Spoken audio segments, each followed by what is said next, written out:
두 번째, 이제 해동하고 나면 이제 통상적으로 일반적인 그런 양파밭, 그런 마늘 양파밭에는 여러 가지 장애들이 나와요. 첫 번째, 얼어서 죽은 애들이 많습니다. 죽은 애들이 많아요. 그 다음에 두 번째, 땅이 얼었다가 녹으면서 뿌리가 잘 못 내려가고 다 뿌리가 올라와 있는 경우가 많아요. 그래서 서리빨 피해라고 그럽니다. 땅이 그렇게 올라오는 경우가 많고. 그 다음 세 번째, 2월달 보통 중순쯤도 되면 이제 남쪽부터 해갖고 온도가 좋아져요. 온도가 좋아지다가 갑자기 추위가 또 옵니다. 그럼 애들이 생장을 하다가 추위가 오니까 얼어버려요. 냉해 피해를 보죠, 또. 그래서 냉해 피해를 또 봐서 한동안 멈춰있고 크지 못하는 경우가 있어요. 그래서 이런 것들을 한꺼번에 해소할 수 있는 제품이 바로 이제 여기 보시는 모두싹 아바나뚜. 근데 거기에, 물론 겨울에 땅에 밑거름을 주고 뭐 퇴비를 쓰고 다 썼지만 얘네들이 뿌리가 안 좋고 생육 상태가 안 좋으면 특히 장애를 받으면 양분 흡수를 잘 못합니다. 그래서 그 양분을 쉽게 해서 저희가 이제 흔히 저쪽 위쪽 지방, 북부 쪽, 강원도나 뭐 경기도 북쪽의 분들은 그래요. 물비료라고 하는 물비료. 그래서 이 관주 전용 비료를 최소 100g에서 많게는 한 150g 정도 한 말당 사서 흠뻑 줍니다. 같이.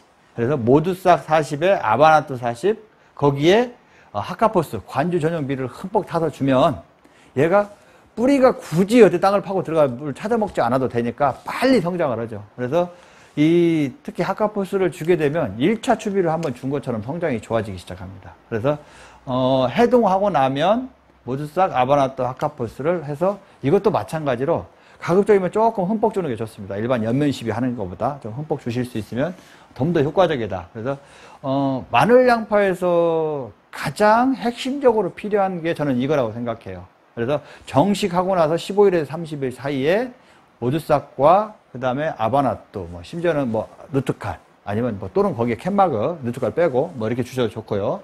그 다음에 해동하고 나서 2월 중순 정도에서 땅의 지온이 약 5도 정도 올라가면 이제 뿌리가 발달이 되기 시작합니다. 지온이. 그래서 땅의 지온이 5도 정도 올라가는 시점, 이때쯤 해서 모두싹 아바나뚜 하카포스까지 주시면 성장을 굉장히 좋게 해서 그 다음에 냉해나 저온 피해, 서리빨 피해까지도 극복을 하면서 갈 수 있다. 이렇게 보시면 될 것 같아요. 그래서 이게 두 가지가 핵심적인 우리 포인트로 보시면 될 것 같습니다.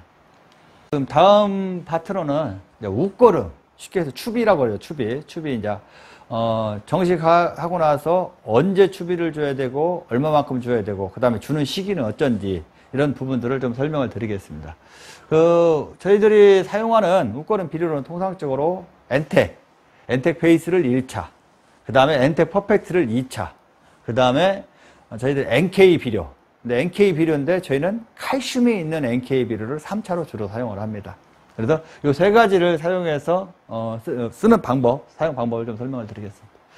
자, 보시면 엔텍 베이스고요. 엔텍 퍼펙트, NK 칼 이렇게 됩니다. 그래서 여기 보시면은 특별한 웃거름 해갖고 뭐 칼슘 인산 이 얘기가 실은 이제 엔텍에는 인산이 수용성 비료이기 때문에 엔텍을 웃거름으로 주었을 때 식물이 굉장히 짱짱하게 그 다음에 면역력이 좋게 건강하게 클 수 있다는 겁니다. 그 다음에 두 번째, 칼슘을 줌으로 인해서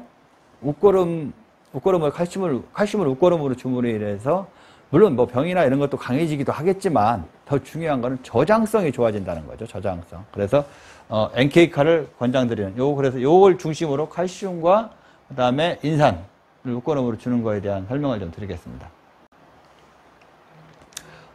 엔텍 베이스는 통상적으로 아까 말씀드린 밑거름으로 쓴 비료예요. 밑거름으로 쓴 비료를 해동하고 나서 엔텍 베이스를 밑거름으로 썼기 때문에 성장은 잘 될 겁니다. 근데 문제는 일반적으로 마늘이나 양파가 해동을 해서 크다가 갑자기 비료 성분이 좀 떨어져요. 성장을 해야 되는데 비료 성분이 떨어지고 좀 멈췄다가 다시 비료를 주게 되면 이 멈춰진 순간부터 해서 얘네들이 커야 될 것들이 비료를 줬다고 해서 다음에 또 다시 다 그만큼 더 크냐? 그렇지는 않다는 거예요. 그래서 엔텍을 밑거름으로 씀으로 인해서 해동기까지도 해동하고 나서도 성장이 좋습니다. 그러나 성장이 좋은데 해동하고 나서 가장 3월 중순, 많게는 3월 하순까지 해야 될 일이 어떻게 하면 양파의 잎수, 마늘의 잎, 수를 입수를 어떻게 하면 많이 확보할 것인가. 많이 확보해야 실은 마늘 같은 경우는 10장입니다. 10장. 양파는 12장, 뭐 13장까지 나오기도 하고 그런다는데, 근데 문제는 그렇게 나와주면 정상적으로 특별한 문제가 없는데 잘 클 겁니다. 근데 예를 들어서 마늘이 9장, 8장 입수가 나오면 그만큼, 심지어는 10%, 뭐 20%까지 수확량이 줄어들어요. 양파도 마찬가지입니다. 양파도 입수가 통상적으로 12장 정도는 나와줘야 됩니다. 12장이라고 얘기하는 부분에 있어서는 어떤 부분을 얘기하냐면, 실은 겨울에 미리 나온 잎들이 있어요. 작년 가을에 미리 나온 잎들이 녹아버리고 새로 나와서 올해 형성을 제대로 하고 있는 잎들을 얘기합니다. 그런 잎들이 통상적으로 12장, 11장, 12장은 나와야 돼. 10장에 나왔다. 그럼 수확량이 최소 10%, 15% 이상 준다는 거죠. 이게 어떤 마늘 양파의 그 핵심 팁이 될 수도 있습니다. 그래서 그러기 때문에 실은 저희들이 엔텍 비료를 초기에, 베이스 비료를 초기에 1차 웃거름으로 사용하라고 권장을 드리는 겁니다. 그래서 통상적으로 양파 웃거름 200평에 마늘은 한 포를 쓰시면 되고요. 양파는 많이 쓰면 2포까지도 쓰셔도 됩니다. 100평에 한 포죠. 쉽게 얘기해서. 양파 같은 경우 생육에 따라서 200평에 한 포를 쓰셔도 되지만, 제가 선생드린 것은 생육에 따라 생육이 좀 떨어지는 양파와 같은 경우는 2포를 사용하셔도 됩니다. 충분히. 그래서 되고, 보통 2월 중순, 뭐 그 다음에 위쪽은 이제 2월 하순경에 주로 사육을 하게 되고요. 뿌렸을 때 뭐 효과는 초기 생육, 그 다음에 뿌리 발달, 뭐 그 다음에 엔텍을 쓰고 난 그런 마늘 양파들을 보시면, 이제 우리가 인경이라고 그러는데요. 인경 자체, 잎 자루죠. 아니, 자루 자체가 굉장히 짱짱하고, 그 다음에 통통하게 큰다. 이걸 먼저 보실 수 있을 거예요. 이렇게 보시고, 그 다음에 잎 자체가 보통 한 3월 말쯤 되면 양파의 잎들이 전부 다 꺾어집니다. 꺾어져. 너무 성장이 좋아서 3월 말, 4월 초가 되면 꺾어져요. 그럼 꺾어지게 되면 어떤 문제점이 있냐? 꺾어지게 되면 거기에 병원균이 침입하게 되죠. 그래서 첫 번째 노균, 양파 같은 노균이 먼저 발생할 수 있는 그런 위험이 굉장히 큰 거예요. 그리고 잎이 또 끝에가 너무 가늘게 도장가 있으면 잎 끝이 마르기도 하고요. 그런 증상들이 있는데, 그런 것들을 방지해주는 비료라고 보시면 될 것 같아요. 그래서 도장하지 않고 잎을 꺾어지지 않게 하면서 병에도 좀 강하게 만들어주는 제품이 엔텍 베이스를 1차 웃거름으로 사용한다. 이렇게 보시면 될 것 같고요. 그 다음에 2차 웃거름. 2차 웃거름은 이제 3월 달 들어서면서 3월 뭐 한 중순 정도 주로 사용하게 됩니다. 중순에서 상순 사이에 사용을 하는데, 마늘 같은 경우는 대략 10kg 정도만 사용하셔도 되고요.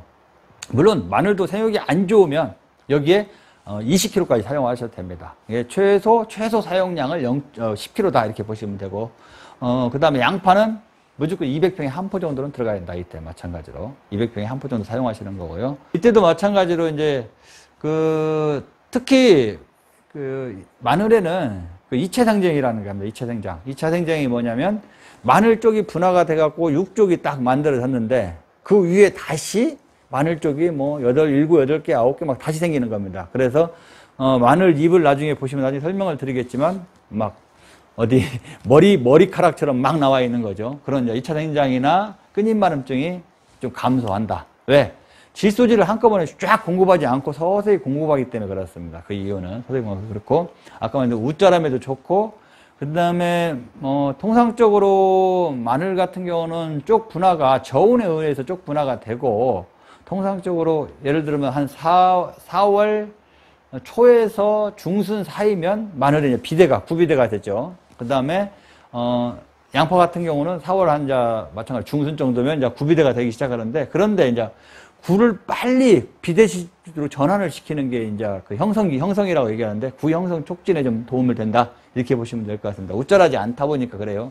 웃자라고 계속적으로 잎이 성장하면 구가 발달을 못 하는 겁니다. 그래서, 어느 정도 시점이 되면 잎 성장은 서서히 멈춰야 되고, 구 쪽으로 양분을, 모아서 구를 키워줘야 됩니다. 물론 그게 양파나 마늘이나 호르몬 작용이 있어요. 이제 우리가 스트레스 호르몬, 뭐 ABA라고 해서 그런 스트레스 호르몬이 많이 형성이 되면 잎은 성장을 덜하고 구가 좀 크는 거고, 또 잎이 성장할 때는 뭐 지베린이 막 자네들 호르몬 많이 형성이 돼서 잎을 막 성장시키고 이제 그런 건데, 그게 온도 뭐 일정에 의해서도 이루어지지만 실질적으로는 비료에 의해서도 그게 조금씩 좌우가 됩니다. 그래서 엔텍 퍼펙트를 썼을 때와 일반 비료를 썼을 때 그런 차이점이 좀 있다. 구비대하는데 촉진에 좀 차이있다고 보시면 되고, 그 다음에 일반 비료처럼 막 급하게 질소질을 공급하지 않다 보니까 저장성이나, 그 다음에 인산의 흡수력이 좋고, 그 다음에 칼슘의 흡수력이 좋다 보니까 어떤 저장성에도 굉장히 좋다. 이렇게 보시면 되고요. 뭐 입에 조기 노화는 당연히 좋은 거, 완효성 비료니까 꾸준히. 그렇게 보시면. 3차 웃고르무는 NK칼을 웃고름으로 씁니다. NK칼. 뉴트리 NK칼입니다. 정확한 입은. 그런데 여기 보시면 질소가 15%, 인산은 없고요. 가리가 15%, 칼슘이 18% 들어가 있습니다. 그래서 칼슘이 기하학적으로 좀 많죠. 기형적으로 많은데, 주로 이제 칼슘이 많이 필요한 비료. 실은 알고 보면 그 마늘 양파의 가장 큰 특징은 마늘에는 뭐 알리신이라든가 뭐 이런 시스테인이나 이런 그 황성분에 의해서 이루어지는 그런 아미노산들이 굉장히 많아요. 마늘의 그 향, 이렇게 쌉쌀한 맛을 내고 하는 것들이 이제 그런 역할들이 해서 마늘이나 양파는 황을 많이 필요로 합니다, 실은. 그리고 다음에 많이 필요로 하는 게 또 칼슘이에요.